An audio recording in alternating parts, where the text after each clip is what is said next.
Assalamualaikum warahmatullahi wabarakatuh. Halo semuanya, perkenalkan saya Lang Akbar Marino, mahasiswa program studi pendidikan ekonomi angkatan 2024 kelas Indralaya. Nah, pada kesempatan kali ini saya akan membuat suatu video analisis yang akan membahas suatu permasalahan ekonomi makro yang terjadi di Indonesia, mulai dari penyebab terjadinya, dampak yang ditimbulkan, serta solusi yang dapat mengatasi permasalahan tersebut. Adapun tujuan saya membuat video analisis ini adalah untuk memenuhi tugas ujian akhir semester dari mata kuliah Teori Ekonomi Makro yang diampu oleh Ibu Yuliana FH SPD MPD. Nah, sebelum kita masuk ke analisisnya, mari bersama-sama kita simak dari video berita berikut ini. Dana Moneter Internasional atau IMF memproyeksi pertumbuhan ekonomi Indonesia di tahun 2026 mencapai 5%. Angka ini lebih rendah ketimbang laporan IMF pada Januari lalu yang memproyeksi pertumbuhan ekonomi Indonesia akan mencatatkan kenaikan 5,1%. Dalam laporan World Economic Outlook edisi April yang dikutip pada Selasa lalu, IMF memperkirakan pertumbuhan ekonomi Indonesia berada di level 5,0% pada 2026. Sementara pada 2027, ekonomi Republik Indonesia diproyeksikan kembali naik tipis menjadi 5,1%. Sebelumnya, pada laporan World Economic Outlook edisi Januari 2026, IMF memperkirakan ekonomi Indonesia dapat tumbuh 5,1% pada 2026. Di kawasan Asia Tenggara, Vietnam diproyeksikan mencatat pertumbuhan tertinggi. IMF memperkirakan ekonomi Vietnam tumbuh 7,1% pada 2026.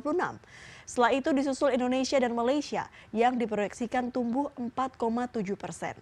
Secara global, IMF memperkirakan pertumbuhan ekonomi dunia mencapai 3,1% pada 2026, turun dari proyeksi sebelumnya di angka 3,4%. Nah, dari video berita tadi dapat kita lihat bahwasannya terdapat suatu fenomena di mana IMF itu mengoreksi prediksi pertumbuhan ekonomi Indonesia yang sebelumnya diperkirakan perekonomian Indonesia itu akan tumbuh di angka 5,1% pada tahun 2026 ini. Nah, setelah itu IMF mengoreksi perkiraan tersebut hanya menjadi 5%. Nah, mengapa demikian?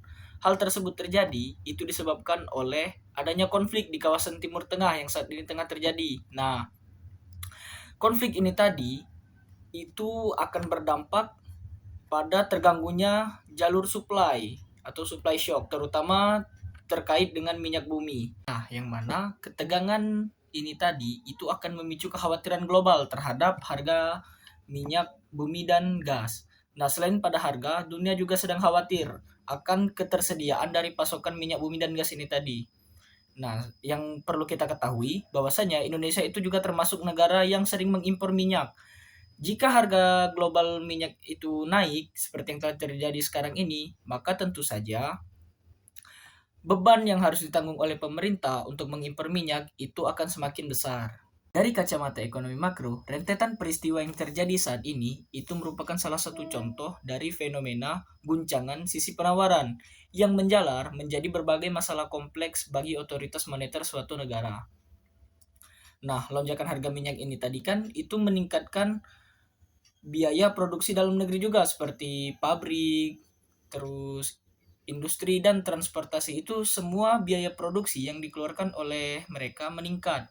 Lalu, kenaikan biaya produksi ini tadi membuat kurva penawaran agregat itu bergeser ke kiri, yang mana hal ini menunjukkan bahwa harga dari komoditas saat ini itu sedang naik, namun produksinya secara nasional itu menurun. Selanjutnya, untuk merespon hal ini dan demi meredam inflasi, Bank Indonesia itu harus turun tangan menstabilkan nilai rupiah dan menjangkar ekspektasi inflasinya. Nah, bagaimana Bank Indonesia dapat melakukan hal ini?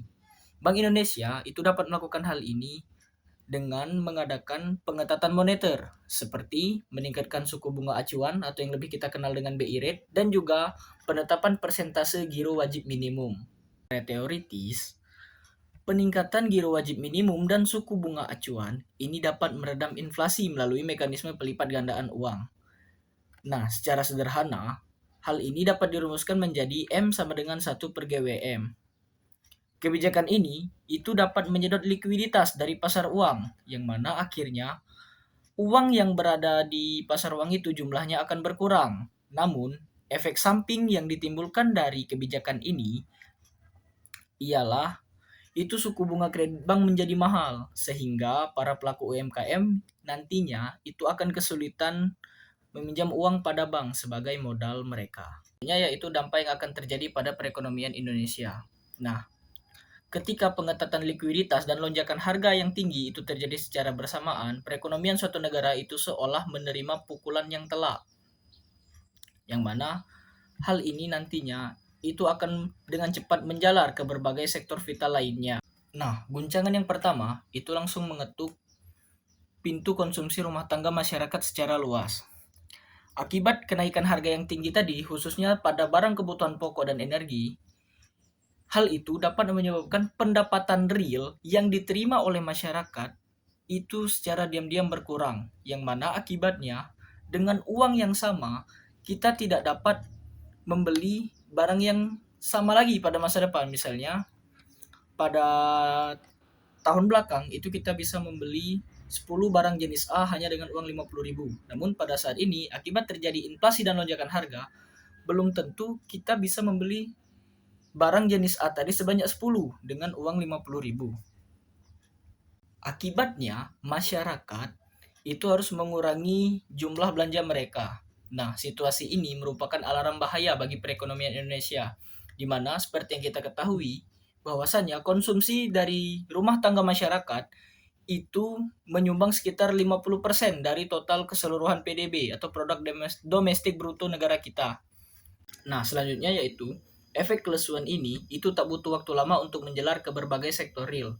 Para pelaku usaha mulai dari perusahaan besar hingga UMKM itu sama-sama tengah merasakan sesaknya berbisnis di situasi ekonomi saat ini, yang mana seperti yang telah dijelaskan sebelumnya bahwa situasi ekonomi saat ini itu sedang tidak baik-baik saja karena yang pertama yaitu likuiditas kita sedang dijaga ketat, dan yang kedua itu kredit atas pinjaman bank sedang melambung tinggi, yang mana hal ini nantinya akan menunda rencana-rencana para pelaku usaha ini tadi, seperti untuk membuka cabang baru, memperluas bisnis, melakukan ekspansi bisnis, itu harus ditunda rapat-rapat.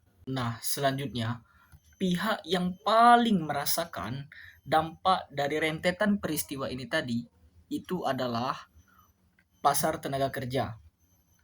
Di mana banyaknya perusahaan dan bisnis saat ini itu sedang, seperti yang telah dijelaskan tadi, banyak yang sedang melakukan efisiensi dan penundaan ekspansi bisnis secara besar-besaran, yang mana hal ini akan mengurangi jumlah lowongan kerja yang tersedia di pasar tenaga kerja. Selain itu, perusahaan-perusahaan yang sedang tercekik pun itu harus mengambil langkah efisiensi dengan mengurangi jumlah karyawan dan melakukan PHK, yang mana hal ini nantinya akan menyebabkan tingkat pengangguran terbuka yang terjadi di masyarakat kita itu meningkat.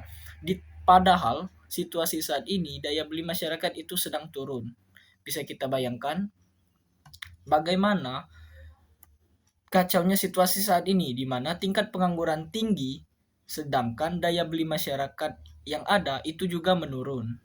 Untuk keluar dari situasi ini, itu kita memerlukan atau pemerintah perlu menetapkan kebijakan yang saling terkait, seperti yang pertama yaitu contohnya di mana Bank Indonesia harus menstabilkan nilai tukar rupiah melalui intervensi pasar uang seperti penetapan giro wajib minimum tadi dan peningkatan suku bunga acuan. Namun, pemerintah melalui kebijakan fiskal harus memanfaatkan APBN itu dengan sebaik-baiknya, seperti peningkatan pemberian bantuan sosial atau bansos kepada masyarakat demi tetap menjaga daya beli kelompok rentan agar tidak semakin menurun.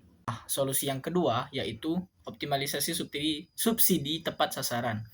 Nah, pemerintah harus memastikan bahwa subsidi yang mereka berikan itu benar-benar dinikmati oleh masyarakat dari kalangan menengah ke bawah, seperti pemberian bansos tadi, pemberian bantuan seperti beasiswa, KIP, dan juga subsidi bahan bakar seperti Pertamax.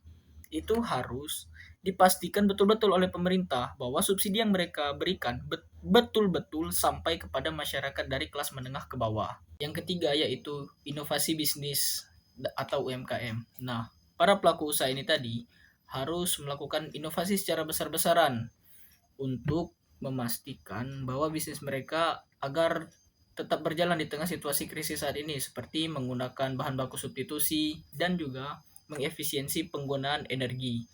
Dan solusi yang terakhir yaitu peningkatan literasi finansial. Nah, mengapa hal ini penting? Karena dengan meningkatkan literasi finansial, itu kita bisa menghindari yang namanya panic buying, seperti melakukan pembelian mata uang asing secara besar-besaran. Contohnya itu seperti kita panik nih saat mengetahui nilai rupiah itu semakin anjlok dan cepat-cepat menukarkan rupiah kita tadi misalnya menjadi bentuk dolar, yang mana hal ini nantinya akan menyebabkan keadaan yang telah parah saat ini itu menjadi semakin parah. Baiklah, mungkin sekian yang dapat saya sampaikan. Saya ucapkan terima kasih kepada teman-teman dan juga ibu yang telah menonton video saya hingga saat ini. Saya juga mohon maaf apabila terdapat kekurangan baik dari cara penyampaian ataupun kurangnya dari materi yang saya sampaikan. Akhir kata saya ucapkan wassalamualaikum warahmatullahi wabarakatuh.